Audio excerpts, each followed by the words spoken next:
Olá, olá, estamos ao vivo. Finalmente chegou a hora de a gente conversar. Eu estava ansiosa por essa live de hoje. Boa noite, boa noite. Vamos entrando, pessoal. Cadê todo mundo? Oi, Madu, obrigada por você estar aqui. Boa noite, todo mundo. Vamos encaminhar para quem precisa ouvir ou para quem pode contribuir com a gente. Madu, já que a gente está aqui só nós duas, deixa eu te contar que para complementar essa live... Ai, não é isso. Para complementar essa live, eu fiz uma pesquisa sobre a história da infância.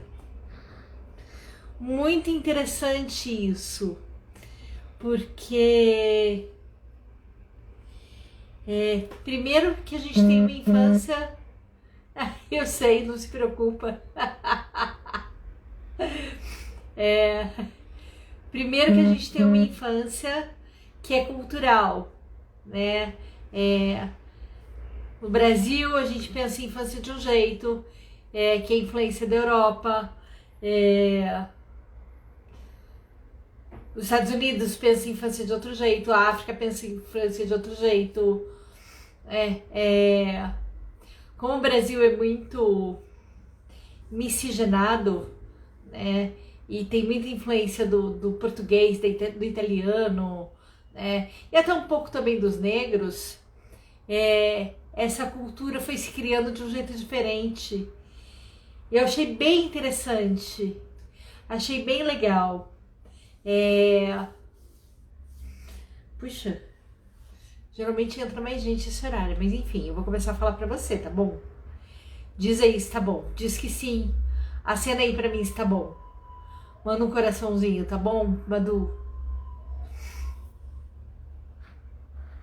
Manda pra quem você acha que precisa ouvir essa live. Hoje tá osso, hein? Hoje o povo tá preguiçoso, hoje tem muitos eventos hoje. Tá, então eu vou continuar falando aqui pra você. Vou falar sobre a história da infância. Que na Idade Média não existia infância. Lembra que eu te contei dos quadros que as crianças, os deficientes eram colocados como como é que chama? Como... Menina, fugiu. Como dama de companhia, por exemplo, né? Com pajem das crianças. E se você reparar nos quadros, as crianças são vestidas iguais aos adultos, né? As meninas com aquele vestidão, né? E aí eles não tinham oportunidade para correr, eles não tinham possibilidade de fazer nada. Eles ficavam engessados na roupinha, né? Então não podia fazer muita coisa. Aí, conforme foi se pensando outros, boa noite, que bom que vocês vieram. Então eu tô aqui falando sobre a história da infância, né? Que a princípio na Idade Média não existia uma infância, não existia esse conceito de infância. Inclusive as crianças, a gente pode ver isso pelos quadros, ou pelas obras de arte, né? As crianças eram vestidas que nem adultos, né? Então não tinha essa questão de tratar a criança como criança. Boa noite, Lê, obrigada por você estar aqui. Não tinha essa questão de tratar a criança como criança, de ter um olhar sobre a infância, né? Isso veio muitos anos depois, mais perto do século XX, né? Por que eu tô dizendo isso? Porque a gente precisa pensar que a infância é hoje um privilégio, né? É hoje pensada e é pensada como infância há muito pouco tempo, pensando na história da humanidade, né? E também é pensada segundo a cultura local, né? Então, por exemplo, aqui no Brasil, a gente pensa em infância, a gente pensa algumas brincadeiras infantis diferentes dos Estados Unidos, diferente da Europa, diferente da África, diferente do Japão, né? Isso é muito cultural. Diferente dos países aqui do lado, por exemplo, Paraguai, Chile, Argentina, né? Isso é muito diferente também.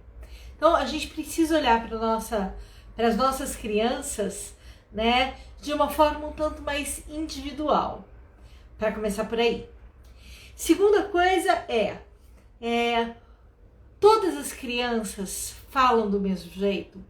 Todas as crianças são iguais?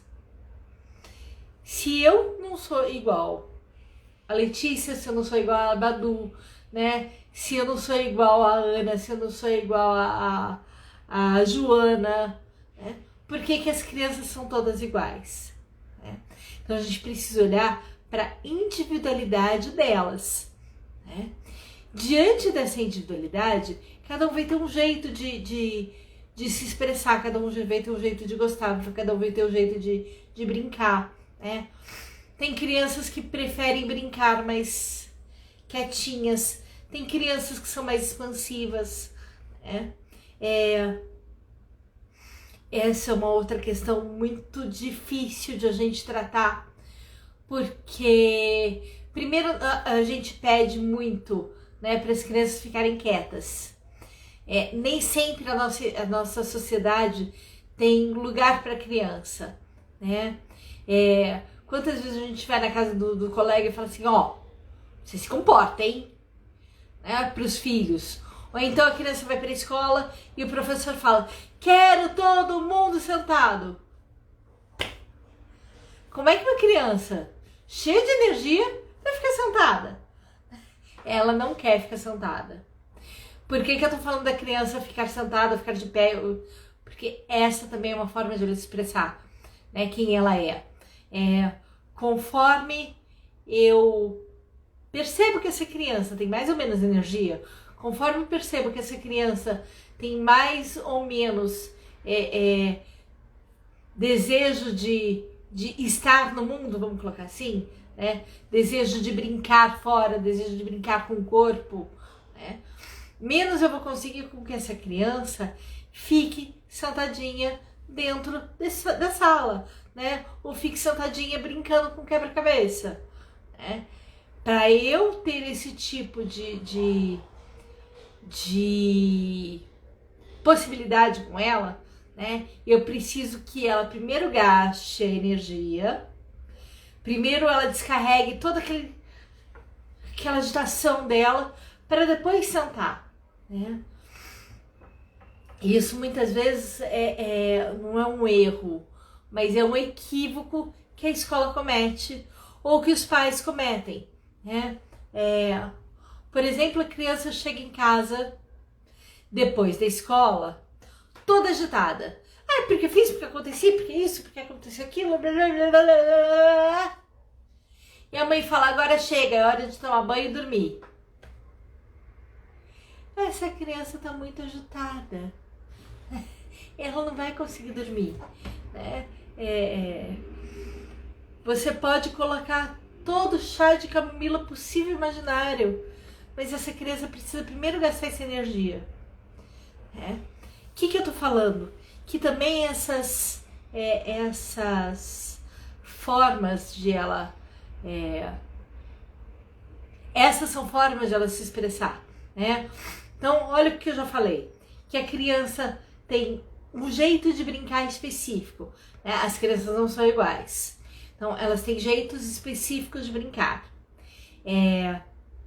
Elas têm identidades, né? Conforme elas podem dizer delas, né? Elas têm um jeito específico. Então, tem umas que são mais agitadas, tem outras que são mais calmas, né?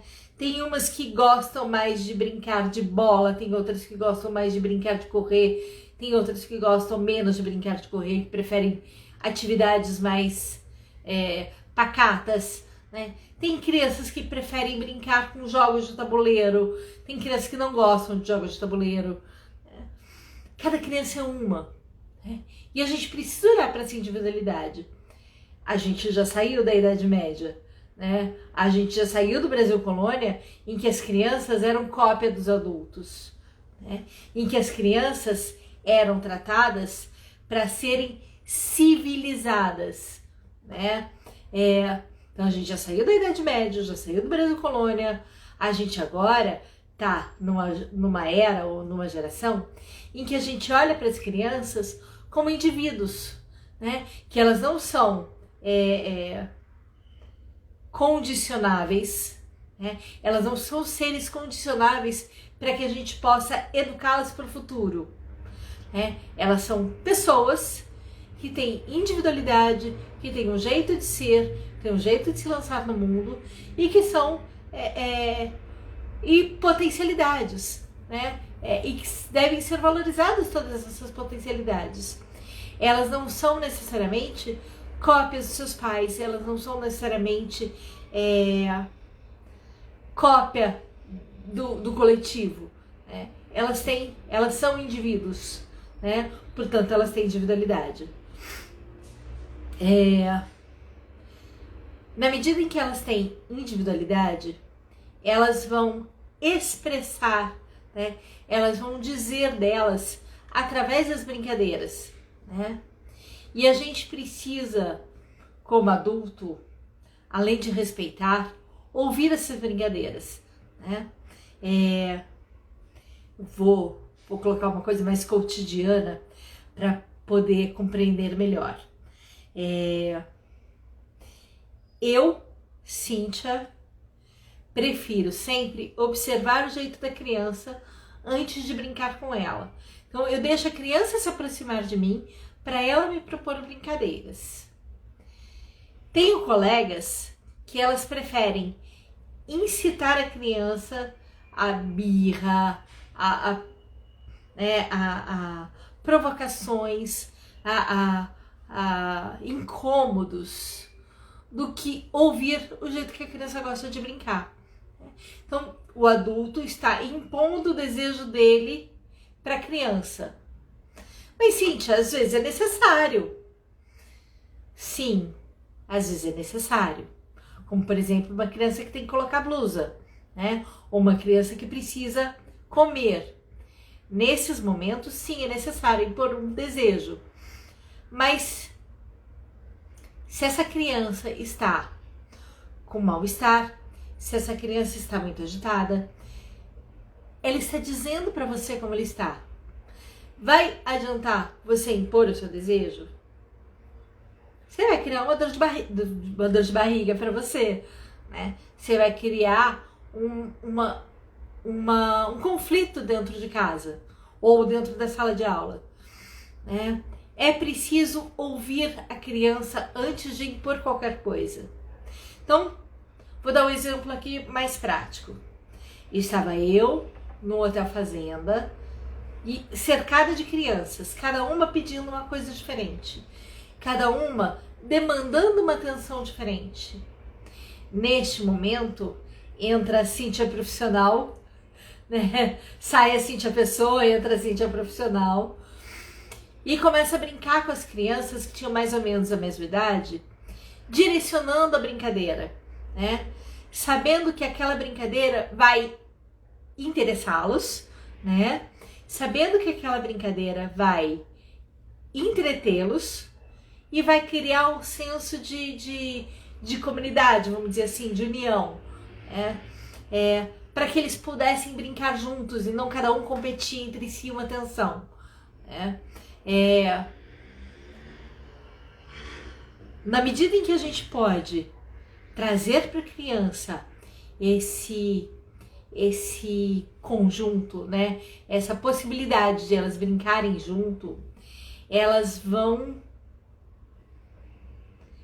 criar outras brincadeiras, né? Elas vão juntas aumentar o rol de brincadeiras delas, né? E aí a mais agitada vai ajudar a mais calma a brincar, né, de forma mais agitada, a mais calma vai acalmar a mais agitada, né, a mais, a que tem um espírito de maior liderança vai poder ajudar o grupo a se organizar, né. As crianças, muitas vezes, elas conseguem dar conta de si mesmas, né. É claro que a gente precisa mais ou menos uma orientação para elas, né? Claro que a gente precisa mais ou menos organizar algumas coisas, né? Ter panos para manga aqui, né? Mas é importante, em primeiro lugar, a gente ouvi-las, né? É importante, em primeiro lugar, a gente entender como que é essa individualidade, né? Para aí, no segundo momento, a gente propor atividades, né? E atividades que podem ser, aí nós vamos falar de inteligências, né? Podem ser motoras, né? Como, por exemplo, bola, corrida, enfim, né? Corda, várias atividades em que elas precisam brincar com o corpo, né? Podem ser atividades de percepção visual, podem ser atividades de coordenação motora fina, né? O que eu quero desenvolver com essa criança, né? O que eu quero perceber com essa criança? Entende? A partir do momento que eu já percebi essa criança, vou voltar aqui de novo, consultório, né? A criança chega no primeiro momento e eu não conheço essa criança, né? Não adianta os pais me dizerem assim, ai, porque essa criança está muito agitada, porque ele está muito bravo, porque ele está muito quieto. Eu não vou saber quem é essa criança se eu não observar ela primeiro, né? Essa criança vai se apresentar a mim. Como que ela se apresenta, Cintia? Ela vai falar pra mim o que ela tá sentindo, o que ela tá pensando? Não, né? De novo, essa criança vai dizer através das atitudes, das brincadeiras, né? Se essa criança é muito organizadinha, ela vai pegar um brinquedo de cada vez, né? Ela vai pegar um, guardar outro. Se essa criança é muito desorganizada, ou tá muito, o caos tá muito instalado na cabecinha dela, ela vai desorganizar tudo, né? Ela vai pegar tudo ao mesmo tempo e não vai conseguir organizar, né? A criança que tá mais assustada, ela não vai conseguir brincar, ela vai aceitar no máximo, né, um papel com canetinha ou com tinta, né? Eu já tive uma criança uma vez que ela veio no consultório muito assustada, né? Muito preocupada com pandemia, com separação dos pais, né? A mãe tinha o recasamento e desse recasamento tinha nascido uma irmãzinha. O pai estava entrando numa outra relação e também tinha possibilidade aí de surgir uma outra criança nesse meio. Essa criança que veio para o consultório estava se sentindo sozinha e abandonada, morrendo de medo de perder pai e mãe, né? Como é que eu descobri isso? Né? Pelo desenho, né? Essa criança vinha desenhando fora do papel, né? Cada vez que a gente falava vamos encerrar, ou seja, momento de ir embora, essa criança entrava em crise, porque ela tinha medo de ser abandonada, né? Parece coisa de louco isso, né? Mas se você for observar um pouquinho mais, né? Se você parar para prestar atenção na criança, ela vai conseguir te dizer o que ela está pensando, o que ela está sentindo, pelas brincadeiras dela, pela forma que ela está brincando, né? Às vezes, a criança que está sem limites, de novo, dizendo o que eu já disse na live passada, né? A criança que está muito sem limites, que corre desesperadoramente, que pede atenção o tempo todo, né? Essa criança provavelmente está precisando de atenção dos pais, né? São pais que estão com dificuldade de olhar para os seus filhos, né? Então, olha, já falamos aqui que a criança se expressa pela brincadeira, pelo desenho, pela atitude, né? Não é apenas pelo comportamento, né? Não é apenas pela linguagem oral. Às vezes a criança um pouquinho maior, quando ela é bem estimulada pela família, ela até sabe nomear alguns sentimentos.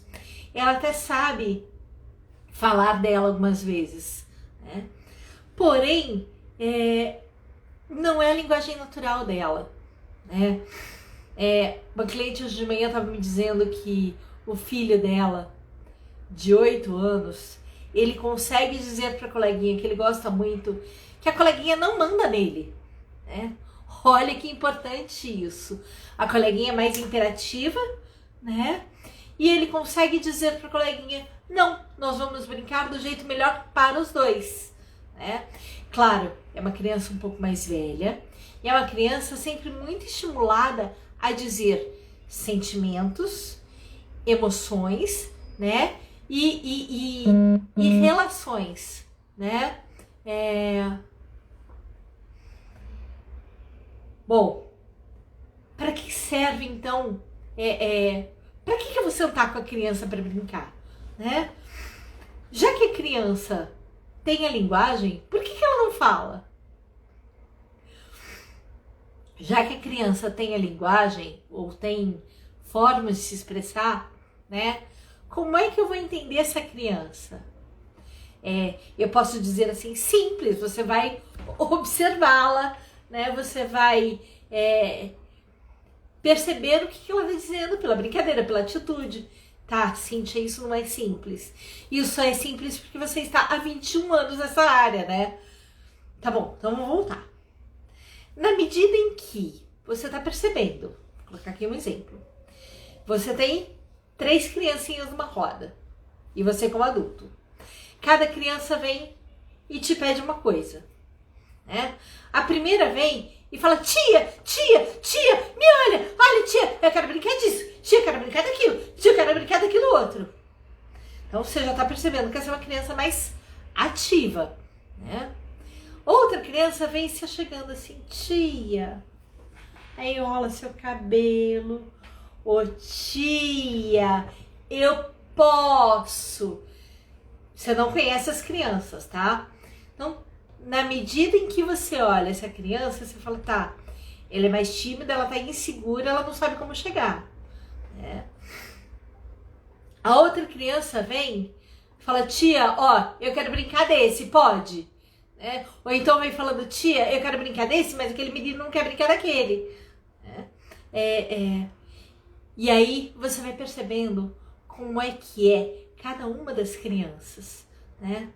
Conforme você vai olhando para elas, você vai conseguindo entender que uma é mais reservada, que outra é mais agitada, que outra é mais concentrada, ou mais insegura, ou mais segura de si mesma, né? E a partir daí, você vai conseguindo ajudá-las a melhorar os outros campos, né? De que forma? Pela brincadeira. Por que pela brincadeira? Sempre pela brincadeira, ou pelo desenho, ou pelo lúdico, sempre. Porque a criança, ela não sabe verbalizar aquilo que ela sente, que ela pensa, né? E aí ela vai experimentar as coisas, o mundo, os jogos, né? As emoções, tudo isso pelo lúdico, né? Então a gente tem algumas formas de brincar com as crianças. teatrinho, música, histórias, brincadeiras de roda, que mais? Brincadeiras mais corporais mesmo, jogos de luta, né? Ai, Cíntia, mas jogo de luta com uma criança? Você vai usar espada com a criança? Você vai usar revólver com a criança? Como assim, Cíntia? Sim, é importante para a criança também poder expressar essa agressividade dela, esse incômodo dela, né? Que muitas vezes ela não sabe como expressar, né? Tem a ansiedade, o incômodo, a irritação, né? A raiva tantas vezes, e ela não sabe como expressar. Aquela menina do abandono, ela estava com tanta raiva que ela furou o papel porque ela queria brigar com alguém, né? Então, veja bem, eu tô percebendo que essa criança está expressando uma raiva, né? Eu tô percebendo que essa criança, ela tá expressando um sentimento que eu preciso nomear para ela, que eu preciso mostrar para ela o que ela tá sentindo, porque ela não sabe, ela não conhece, né? Então cabe a nós adultos traduzir em palavras, né, aquilo que elas estão pensando, que elas estão sentindo, né? Tô pensando aqui que falta para eu falar, tá? Porque eu fiz um roteirinho aqui para vocês. Então, conforme elas vão brincando, né, elas vão expressando esses sentimentos. Conforme elas vão desenhando, conforme elas vão se colocando no mundo, né, elas vão experimentando o mundo através da brincadeira. Por isso que a gente diz que é importantíssimo para as crianças brincarem, né? Infelizmente, isso virou meio que privilégio, né? Porque a gente percebe que as crianças de menor renda não têm esse espaço lúdico para elas, né? Não tem um espaço em que elas possam se expressar, né? E muito menos ter companhia de adultos, né? Existe um... Cara, como é que chama? Paternidade brincante, que eu vi outro dia aqui no Instagram. E ele me falou exatamente isso, né? O quanto que as crianças de baixa renda e as famílias de baixa renda, elas têm dificuldade de estarem juntas porque não tem esse tempo, porque não tem esse espaço, né? Quando ficam juntas, não tem uma qualidade de afeto, não tem alguém para traduzir para eles esses afetos, né? Então, o quanto que a gente também precisa trabalhar isso na gente, a gente como profissional de saúde, a gente como profissional da educação, a gente como profissional do serviço social, para a gente poder auxiliar essas pessoas também a se relacionarem melhor umas com as outras. Porque é isso que a gente vai fazer em termos de sociedade, né? Vai melhorar a nossa sociedade aí. Por mais... deixa eu voltar e me corrigir aqui, né? Por mais que a gente não esteja aqui para civilizar as crianças, né? Para tornar elas civilizadas, como era feita na época dos jesuítas, como era feito na época da burguesia, né? Do Brasil colônia. Nessa época, as crianças não eram vistas como crianças, eram vistas como mini adultos, né? Eram vistas, tinham um objetivo específico: vou colocar essas crianças para aprender, para que elas possam ser XYZ no futuro. Hoje em dia, a gente não quer isso das crianças. Mais ou menos, né? A gente sabe que a gente tem algumas pessoas, alguns pais, algumas famílias que colocam os filhos já desde o maternal em escolas top de linha, para que as crianças sejam bem-sucedidas futuramente. Bem-sucedidas, diga-se de passagem, ganhem muito bem, obrigada. Mas cadê todo o emocional dessa criança? Cadê todo o desenvolvimento afetivo dessa criança? Cadê o desenvolvimento global dessa criança?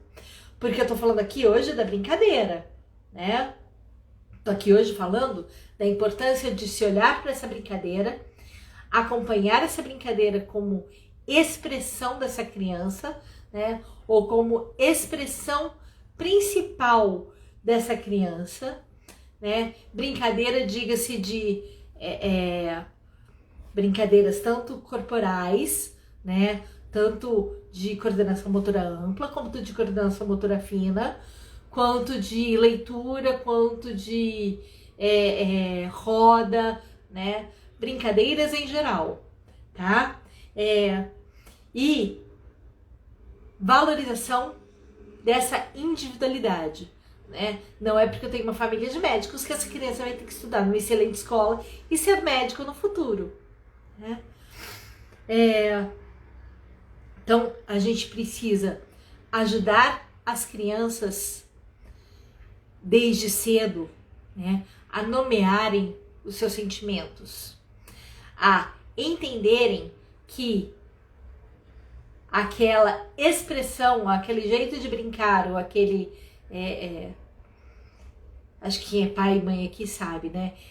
Vai chegando no final do dia, as crianças vão ficando mais irritadas, as crianças vão ficando mais...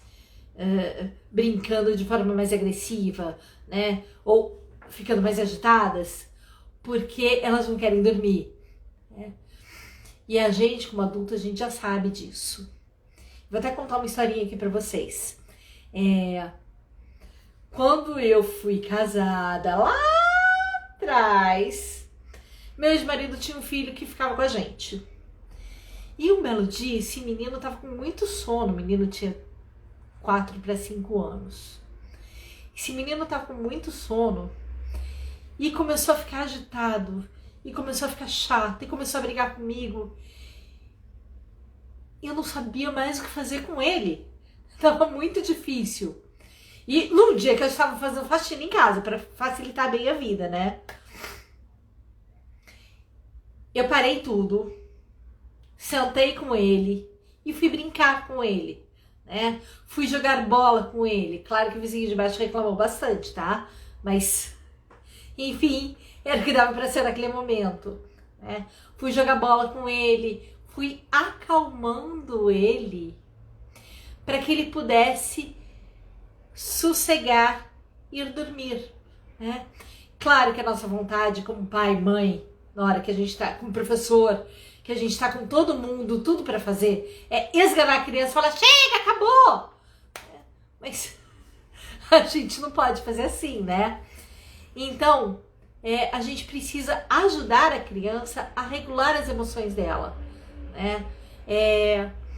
Isso eu tô falando não só das crianças típicas, tá? As crianças com deficiência, a gente também precisa ter esse olhar, porque elas também vão ter um jeito de se expressar. Tem uma menina aqui no Instagram, Carol Autista, que ela fala da importância da comunicação alternativa para as crianças, para as pessoas que não têm a oralidade, que não desenvolveram a oralidade. Através da comunicação alternativa, elas conseguem se expressar, né?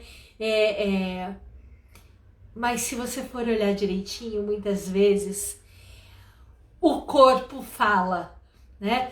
Eu tenho essa coisa assim de, quando eu tô agitada, que eu começo a falar com a mão. O autista também tem, né? As crianças também têm, né? Então, na hora que a gente observa a criança, na hora que a gente entende o que a criança está falando, né?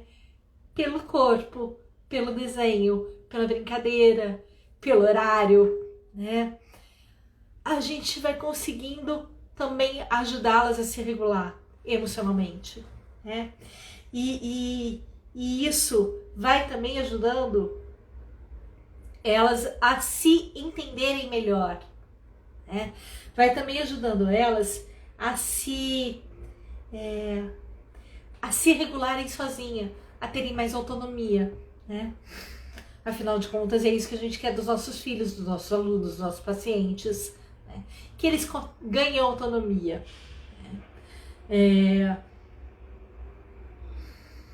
A Madu me fez uma pergunta aqui, se a criança se expressa de forma espontânea ou mecânica. Eu não sei se eu entendi bem essa pergunta, mas eu entendo que é sempre se é uma expressão, né, é sempre uma expressão autêntica, né, é sempre uma expressão espontânea. Por que é uma expressão espontânea? Porque se a criança está mostrando o que ela pensa, o que ela quer, né, não é baseado no que os outros querem. Né? Até tem influência, mas tem muito mais dela, tem muito mais dela do que do outro. Né?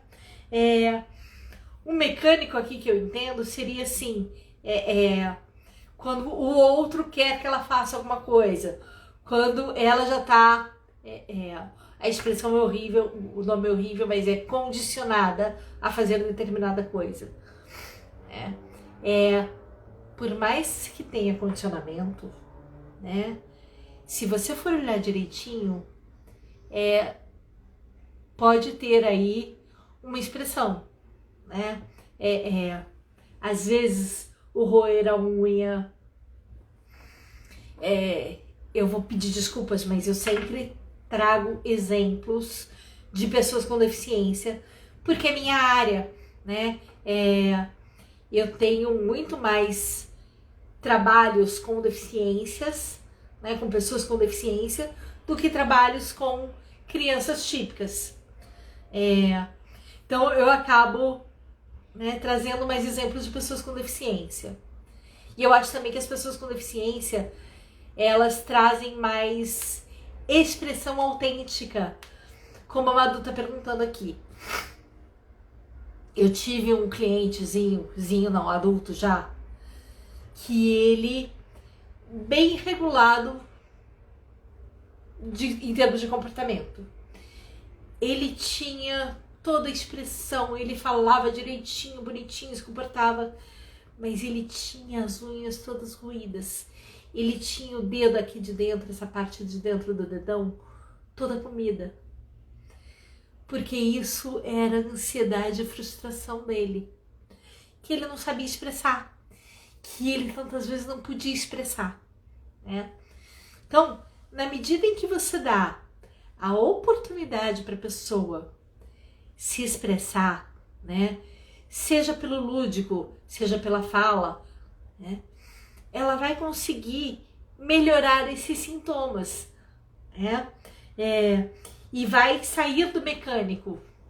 Madu, eu respondi para você? Diz aí se eu respondi. Manda um coraçãozinho para mim se eu respondi. E a comunicação com o terapeuta, né, a ludoterapia, voltando, obrigada, Madu, voltando para mim, né, eu tenho uma colega, já falei aqui dessa semana, a Elaine Feijó, do Rio de Janeiro, ela consegue, e outras terapeutas também conseguem fazer o atendimento das crianças online. Eu, Cíntia Amazzoni, não consigo, né? Para mim é muito difícil, porque eu gosto de estar com as crianças sentada no chão, né? As crianças vão se apresentar para mim através do movimento corporal delas, né? Através do jeito que elas podem se expressar na sala de atendimento, né? Do brinquedo que ela pega ou não pega, do jeito que ela senta ou não senta, né? Do jeito que ela acessa a mãe ou não acessa, né? Se ela fecha a porta e deixa a mãe do lado de fora, ou se ela não fecha a porta, se ela não deixa a mãe do lado de fora. Tudo isso diz da criança, né? Ou tudo isso me diz da criança. E eu, por isso, não consegui fazer o atendimento online, né? Outros terapeutas, muitos conseguiram, né? Mas eu não consegui, porque o online me faltava esse contato, né? Me faltava esse... a criança tá no meio dela, né? A criança está no mundo dela. O digital, para ela, é mais natural do que para mim, né? Então, talvez por isso também tenha sido difícil. Portanto, muitas crianças conseguiram ser atendidas e diminuíram sua ansiedade em virtude da pandemia online. Outras crianças, os pais preferiram trazer para o consultório. E elas expressaram, sim, a dificuldade gigante, né? A dificuldade de não poder sair de casa, a dificuldade de não poder estar com os amigos, a dificuldade de não conseguir estar na escola, que era tão natural para elas, né? Todo esse medo e essa angústia da incerteza da pandemia, né? Mas eu vou trazer um caso aqui para vocês que também é legal, que é exatamente o contrário disso. Eu acabei de receber uma criança que ela não conseguiu ir para a escola, uma criança de ela tem 5 anos já. E ele, 2 anos que não vai para a escola, né? Ele entrou em 2018 na escola a primeira vez, maternal, tudo tranquilo, não tinha regras, tudo de boa. Aí ele foi pro ensino fundamental em 2019, não, pra pré-escola, né, pra educação infantil 2019. Aí ele já começou a sentir dificuldade, porque tinha regras. E ele não gosta de regras. Então, olha a expressão, né? Ou olha a expressão, né? Essa criança já está dizendo, não quero regras, né? Não aceito muito as regras que me impõem. Então, essa criança foi para a escola em 2019, teve dificuldade. Aí, em 2020, veio a pandemia.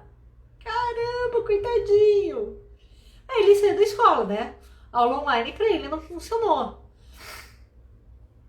Agora, em 2021, ele voltou para aula presencial. Ele está sofrendo um bocado, porque os professores não conseguem compreender como se comunicar com ele. Os professores não conseguem compreender que ele não aceita as regras impostas. Para ele, tudo precisa ser conversado. E é muito assim que a família age, né? E os professores não conseguem chegar nesse ponto. E querem impor para ele as regras, né? Então, tudo que é hierárquico para essa criança não serve. Percebe que para outras crianças isso vai servir. Mas, Cíntia, como é que eu vou perceber isso? Observando, né? Estando com a criança, respeitando o tempo da criança, né? Porque antes de tudo, a gente precisa respeitar a individualidade delas, né?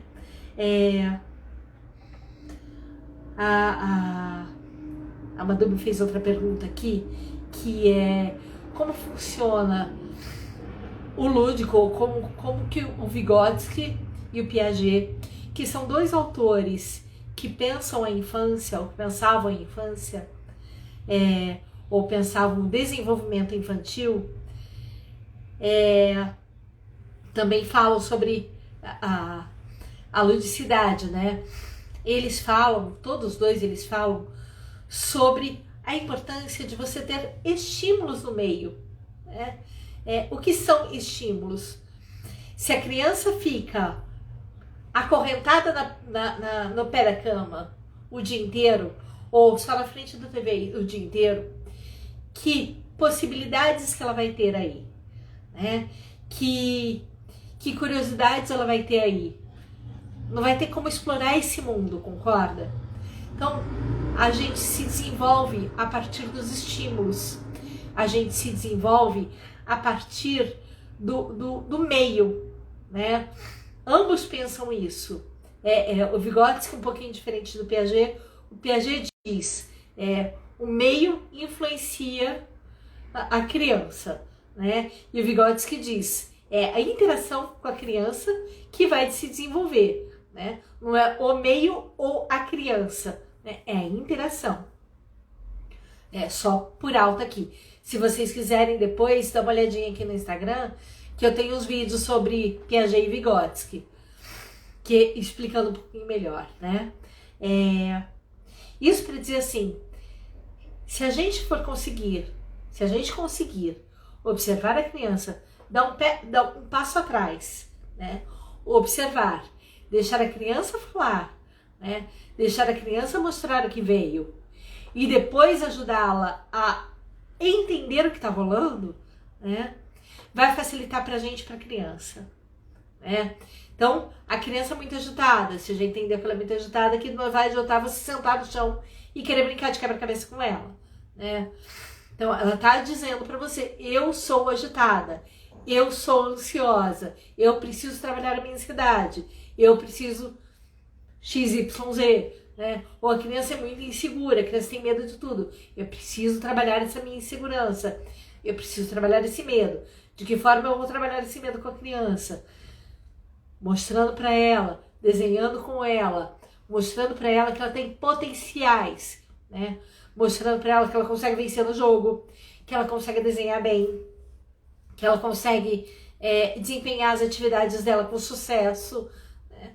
Então, através do lúdico, da brincadeira, né?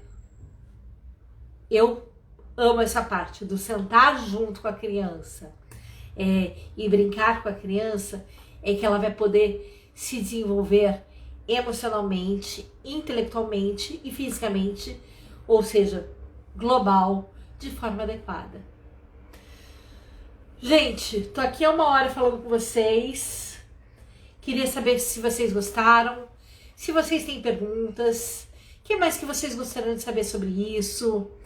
Se vocês compreenderam, se vocês não compreenderam qualquer coisa, se querem saber mais, qual é o tema de semana que vem, falem comigo. Madu, me ajuda aqui, o que você acha? O que mais que tá faltando aqui? Será que vocês têm mais perguntas? Bom, acho que era isso então, né? Gostaria de agradecer muito vocês por estarem aqui hoje. Gostaria de agradecer a companhia, dizer que o vídeo vai ficar gravado, né? Se vocês quiserem rever algum detalhe, se vocês quiserem depois vir falar comigo sobre desenvolvimento infantil, sobre a infância, sobre a expressão de sentimentos, venham que eu sou super aberta sempre a gente poder conversar, trocar ideia. Adoro trocar ideia, adoro conversar com todo mundo, tá bom? Até mais, gente!